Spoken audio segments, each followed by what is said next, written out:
Look on the screen, people. What you're seeing here is an eviction. As I said before in the video about Section A, that's only one part of it. People are getting notices that rent, be in an apartment or a house, is increasing between $300 to $500 a month. Just like that. I told a friend of mine, reading in Wall Street about these hedge funds buying up these properties. I said, oh, this is not going to be good. I said, a lot of people like to run game on the mom and pop. Sweetie, you don't understand the hedge funds language. That's a whole different animal. That animal has no mercy. They don't care about your kids, your church, your cheering. What you're going to do, they do not care. So many mom and pops trying to work with people, won't even answer the door. Then they had some, well, I don't know, some states were sending the people the checks to pay the rent. And then you look up some fools wouldn't hand the rent, wouldn't even pay the landlord. You want to run a game. Game over. As my father would say, some people are too dumb to live. You don't understand how life works. But you playing the game and wonder why you're going to lose. I told my friend, I said, a lot of these people, they have no idea, because I've been a landlord. They have no idea. You might run a little games on the landlord, get you a little extra time, play these little games. Landlord, mom and pop landlord start selling. Mom and pop landlords start selling. Now you got the hedge funds coming in. Some of them, they own entire neighborhoods. When Barack Obama was president, I remember they were in Palm Beach talking about it. Oh, they weren't loan money. They were, a lot of them. It was crazy. They were given millions of dollars, and you know what they did? Keep in mind, that's where a lot of the banking, the housing, foreclosures, all those bad loans, and this being sold over here, all the little switcheroo thing going down. They bought up whole neighborhoods. Whole neighborhoods. So the same thing here. You never waste a good crisis. No, there's money to be made. So I remember talking with my friend. I said, a lot of people with the mom and pops, when it comes to these hedge funds, these corporations owning these properties, you're going to be in for a shock. Shock of your life. And it's already happening. Oh, it's already happening. So let's go ahead and look at this video, fair use. This here, it's just unfortunate, but this is what's happening. So it's not just people on Section A. It's people who are working, just paying their rent, and then you look up, you're supposed to, out of nowhere, never mind inflation, come up with an extra $300 to $500 on a regular basis. Here we go, people. So they've been evicted, and it looks like a single mom and 2 children living in a car. Fair use. Emotion and the reality of evictions. We spent time with a mother here in West Palm Beach who was evicted and living out of her car. We also spent time with some deputies in St. Lucie County who have that tough job of serving those court orders. And as you're about to see, evictions happen for all types of reasons. Sheriff's office, depressed, really? stressed, Clear. angry, confused, trauma. 6804 Avenue, Unit A, for an eviction. Evictions recently has been due to increases in the rent, and they can't afford it. Hey, good morning. You here to take possession of the residence? 2 minimum to 5. We did 5 in one day. People trying to figure out what they were going to do and where they were going to go. It has been a nightmare with you and your kids living in a vehicle. You're not getting any sleep because you're trying to make sure your kids are comfortable. lot of children's toys, young kids' toys. Children are often involved in the evictions too. It's one of those things we have to come out here. We're trying to make it. It's a horrible situation all the way around. Sometimes I go home and talk to my wife about them. You wonder what the kids are going through. I mean, all these toys, some of them they might have just gotten for Christmas, and now they're just thrown out on the curb.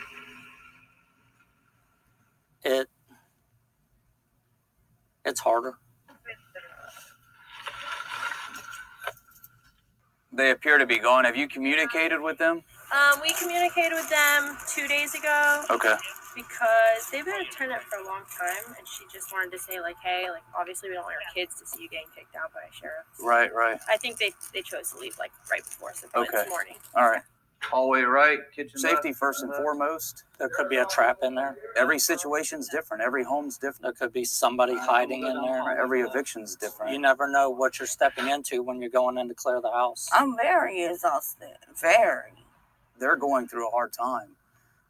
And I'm the one up there saying, hey, come on, you got to get out. But you can't say it that way. It's always nerve-wracking searching a house. I mean, it's not personal, but, you know, it's the job. We got an order. We got a court order that we have to follow. They've formally been evicted. You got the property owners losing money, and you have your people that are living here that are losing their house over their heads. I can't keep living like this. Not saying that I'm going to do anything to myself or my kids, but I just can't keep doing this. 34% of people recently surveyed by the Census Bureau here in Florida said eviction or foreclosure is either very likely or somewhat likely. If you need assistance, we put some links on our website at WPTV.com.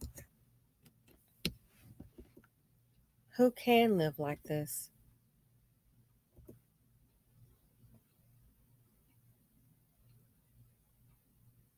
So this is the new home? Living in your car?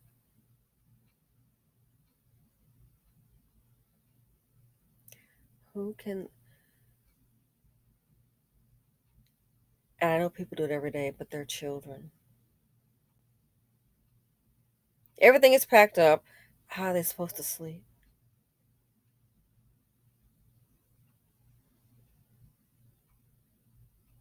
There have even been stories of people living in the car, and the car is up for repossession.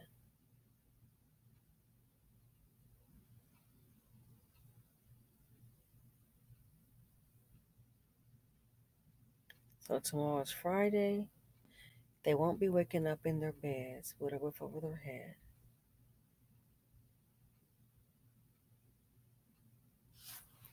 That's why I'm opposed to women carrying the seed of poverty. Nobody knows what life is going to bring, what's going to happen. We know it gets hard and it gets challenging. Look at this. All this stuff in the car.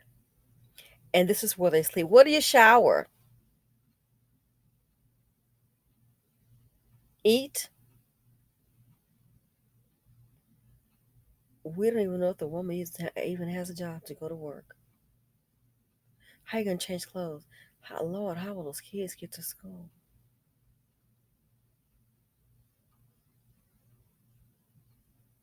At this point, it's obviously that they can't even afford a hotel. Living in the vehicle.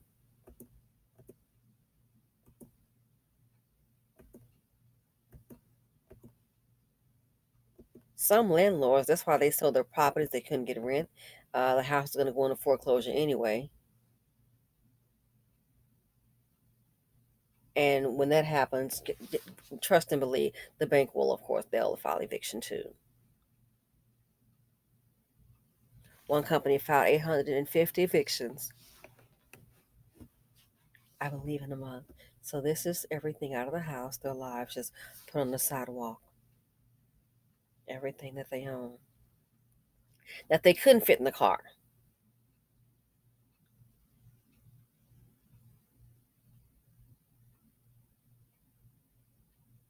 Can you imagine?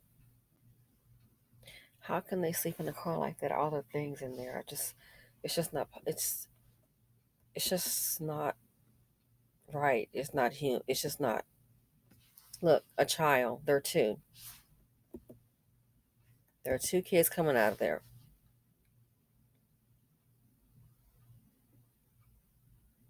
How will this kid looks very young? I'm guessing what elementary maybe. How is he supposed to go to school, clean clothes on, shower, do his homework?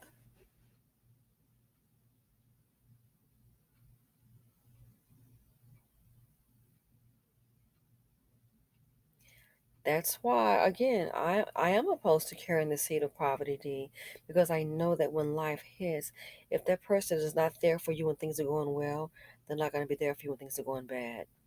I don't know if this father is alive for these children or if he's deceased, but if he's any kind of worth a darn, I don't care. When me and HUD didn't work out, the fact that you have children here, you have to be a low POS to be sitting up here. I don't care about you and the mama didn't work out your child to have your kid homeless. What can you do? And so that's why I have to ask the women.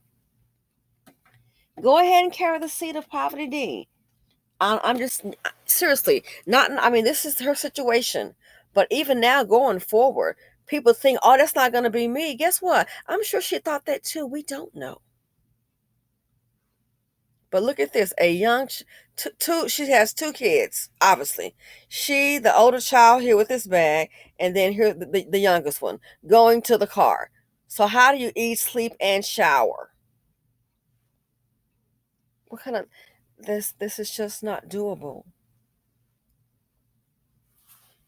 So yeah, this is what eviction looks like.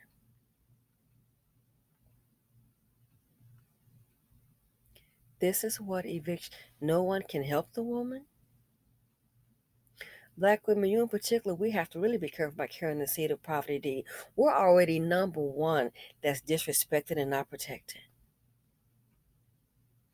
I look at this and I'm thinking, where are anybody alive to help the woman? Where's the man at?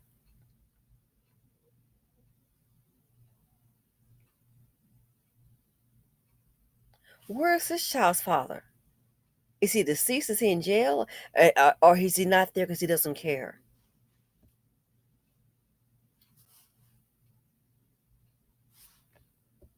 So I'm showing this. It's sad and it's depressing. This is what eviction looks like.